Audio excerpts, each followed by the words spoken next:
Hi, I'm Divya, and I'm a rising junior in American high school. So this is my main project, which is a video game emulator using Raspberry Pi.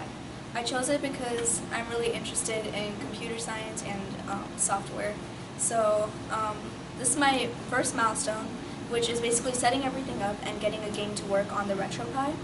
So Raspberry Pi is a small device which basically performs all the functions that a regular computer can perform, and it runs on Linux OS, which is a open source operating system. So it's really versatile and it's open to a lot of possibilities and projects.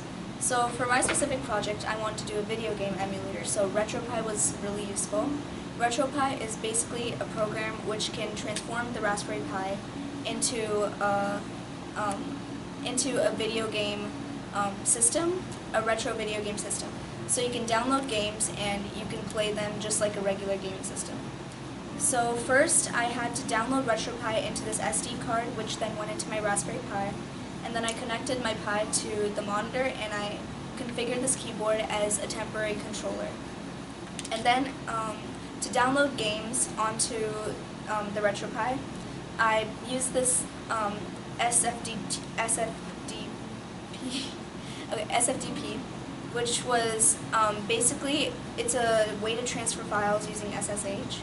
So I used that to download games, and this is one of the emulators, Game Boy, and I downloaded a few games on this, such as the Pokemon and Mario and Tetris.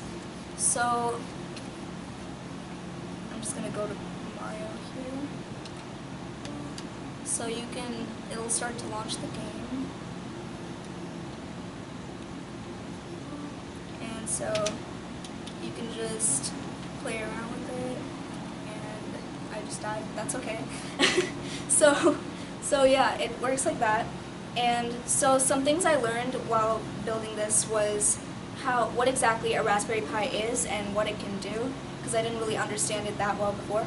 And I also learned how to transfer games effectively onto the RetroPie, which I was also struggling with.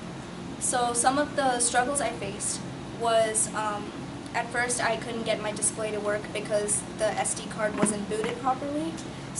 But once I booted properly, it displayed fine.